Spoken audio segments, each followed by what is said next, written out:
Hi అండి, ఈరోజు మన వీడియోలో నా స్టైల్లో టొమాటో కర్రీని ఎలా చేసుకోవాలో చూపించబోతున్నాను. ఇది నేను చపాతీలోకి నైట్ బస్సులో తినడానికని కాంబినేషన్గా చేశాను. ముందుగా ఇది చేసుకోవడానికి స్టవ్ ఆన్ చేసి ప్యాన్ పెట్టుకొని 2 టేబుల్ స్పూన్స్ ఆయిల్, పోపు దినుసులు, పచ్చిమిర్చి, ఉల్లిపాయ వేసుకొని బాగా ఫ్రై అయిన తర్వాత కరివేపాకు వేసుకోవాలి. నా దగ్గర కరివేపాకు లేదు.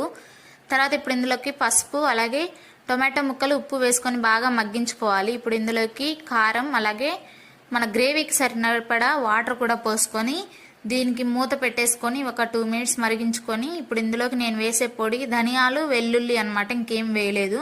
ధనియాలు, వెల్లుల్లి పొడి చేసి వేసాను. ఇలా కలుపుకొని 2 మినిట్స్ మరిగించుకోవాలి. అంతే, రెడీ అయిపోతుంది. లాస్ట్లో కొత్తిమీర అయినా వేసుకోవచ్చు. నా దగ్గర కొత్తిమీర లేదు.